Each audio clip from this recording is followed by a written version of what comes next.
So if you've been following my channel for a while, you will see that I've been quite bullish on Rolls-Royce, and it's one of my favorite stocks and has been for a while, and I've been posting about it from a long time now. But what is the update and where are we going from here?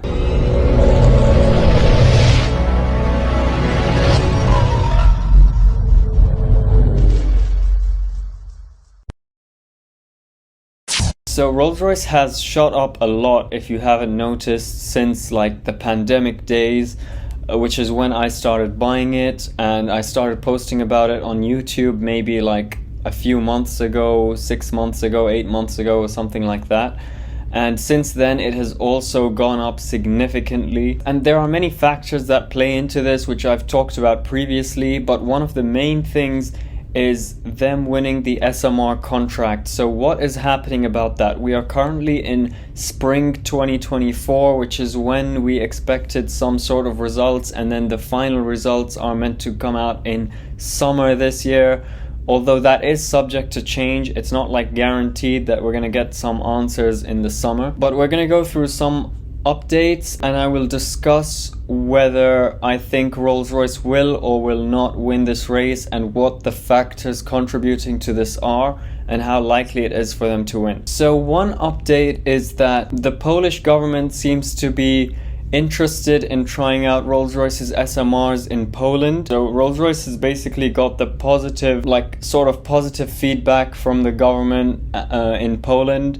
But they still need to actually get a decision on whether they will move forward with this or not. But so far it seems fairly likely. And on Rolls-Royce's website, in which they talk about Poland, they also mention that they are still on track to getting approved for setting up SMRs in the UK, and they are currently in stage 2, which is the design approval or something like that. So what is the likelihood of Rolls-Royce winning? What does Rolls-Royce have going for it that will encourage it to win, and what are some of the drawbacks that might hold Rolls-Royce back? So it seems that two of the major competitors for this SMR contract are EDF, which is French, and Westinghouse, which is American. And if I'm not mistaken, these two are companies that have had many decades or years of experience in building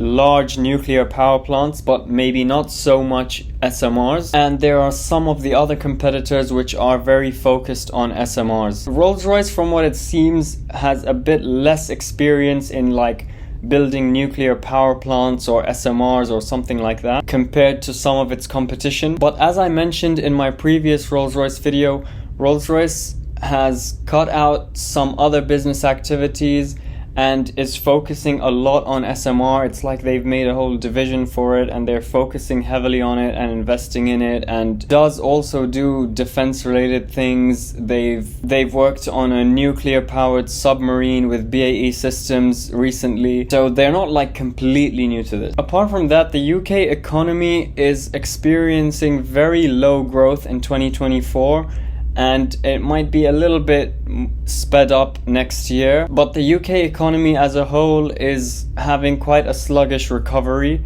from past events such as pandemic and like war-related tensions around the world, and cost of living crisis and energy crisis and whatever's been going on. The UK economy is not doing like too great, which in my opinion increases the chances of Rolls-Royce winning, because choosing Rolls-Royce over the American or French or Japanese companies that Rolls-Royce is competing with for this contract will basically show that the UK has its own in-house SMR nuclear power kind of thing going on.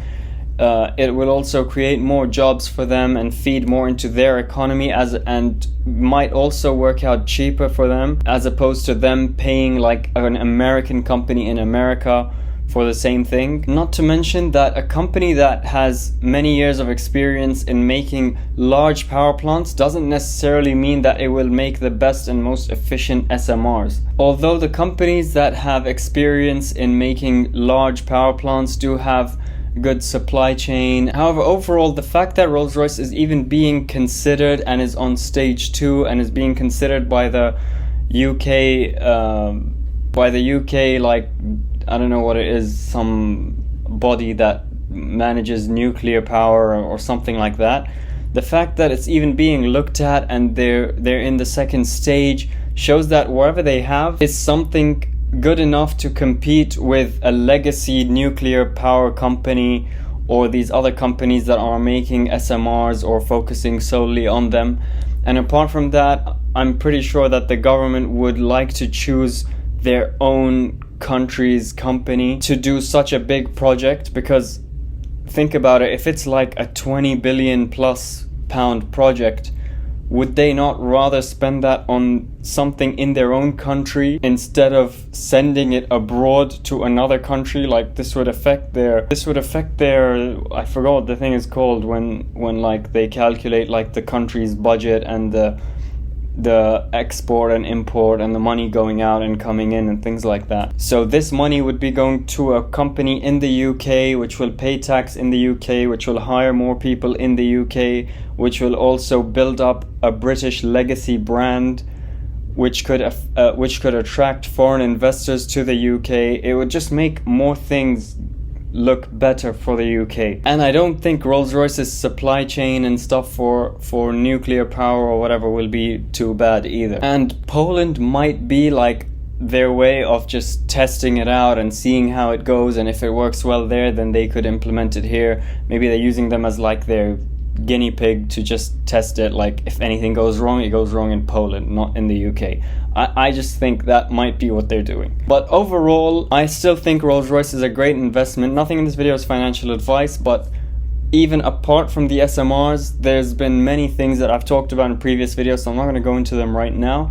But there are many reasons to invest in Rolls-Royce, and this is just one big reason out of many. So I guess we just continue waiting for any official decision to come from the government, but hopefully it will be in Rolls-Royce's favor, and hopefully we can make a celebration sort of video later on. Don't forget to like and subscribe and comment your thoughts, and let me know how your Rolls-Royce investment is going, and if you have or haven't invested in it, or what price you bought it at. And make sure you share this video with your friends so that they can also buy before it's too late. And you can also click the link down below to find my social media links and links for free shares from investment apps. That's all for today's video, and I'll see you next week. Bye bye.